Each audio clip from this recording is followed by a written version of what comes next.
அஸ்ஸலாமு அலைக்கும் friends. Morning வந்து பிரேக்ஃபாஸ்ட் எல்லாம் முடிச்சுட்டு கிச்சன் பக்கமாக வந்தால் கிச்சன் இப்படி தான் அலங்கோலமாக இருந்துச்சு. அம்மா வந்து காய்கறி வாங்கி தந்துருந்தாங்க. இன்றைக்கி வந்து சமையல் எப்படியும் நம்ம வீட்டில் சாம்பார், முருங்கைக்காய், மாங்காய், கத்தரிக்காய் போட்டு சூப்பரான சாம்பார். பொரியலுக்கு என்ன வாங்கிட்டு வந்திருக்குன்னு பார்க்கும்போது தான் வெண்டைக்காய் வாங்கிட்டு வந்திருந்தாங்க. வெண்டைக்காய் வந்து பொரியல் பண்ணிடலாம் அப்படின்னு சொல்லிட்டு கத்தரிக்காய் வந்து நிறையா இருந்துச்சு. ஒரு 4 காய் கத்தரிக்காவை சாம்பாரில் போட்டுட்டு மிச்ச காய்கறி எடுத்து ஃப்ரிட்ஜில் வச்சிட்டோம்னா நாளைக்கு புளிக்குழம்பு வச்சிடலாம் அப்படின்னு சொல்லி எடுத்து வச்சுட்டு அப்படியே கையோட பாத்திரத்தை எல்லாத்தையும் கழுவிட்டு கவுண்டர் டாப் எல்லாம் தொடச்சி விட்ட பிறகு தான் மறுபடி சமைக்கும்போது கொஞ்சம் டென்ஷன் ஃப்ரீ இல்லாமல் இருக்கும். எல்லாத்தையும் தொடச்சி எடுத்த பிறகு கிச்சன் வந்து ஃப்ரீயாக இருந்துச்சு. அதுக்கப்புறம் குக் பண்ணவும் நம்மளுக்கும் ஈஸி. அப்படியே எல்லாத்தையும் போட்டபடி போட்டு வேலை பார்க்கும்போது நம்மளுக்கும் ஒரே எரிச்சலாக இருக்கும். ஏற்கனவே அடிக்கிற வெயிலுக்கு சொல்லவே வேணாம், கிச்சனில் தண்ணி எனக்கா ஊற்று எடுத்துக்கிட்டு இருக்குது. அதுக்கப்புறம் கத்தரிக்காய், முருங்கைக்காய் போட்டு சூப்பராக மணக்க சாம்பாரை வச்சுட்டேன்.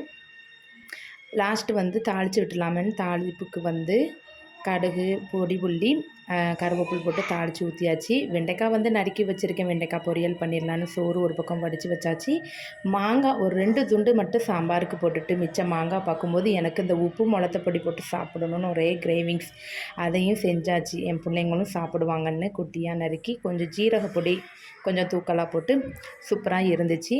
உருளைக்கிழங்கு வந்து இன்றைக்கி பிள்ளைங்களுக்கு ஃப்ரை பண்ணி கொடுக்கலாம் இந்த சிக்கன் 65 மெத்தடில் அப்படின்னு சொல்லி உருளைக்கிழங்கு ஒரு 2 நிமிஷம் குக் பண்ணி எடுத்துக்கிட்டேன்.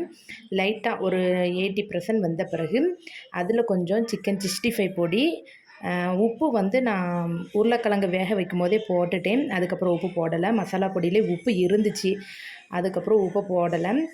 சிக்கன் 65 பொடியும் கார்ன்ஃப்ளவர் மாவும் போட்டு பெரட்டி அந்த எண்ணெயில் பொரித்து எடுக்கும்போது மசாலா ஒன்று கூட உதறவும் இல்லை, எண்ணெயும் குடிக்கலை.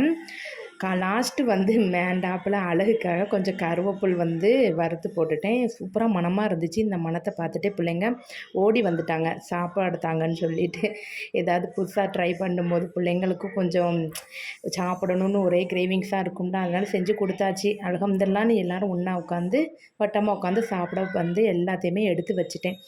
நம்ம வீட்டில் இன்றைக்கி சாதம், சாம்பார் மணக்க சாம்பார் வச்சாச்சு.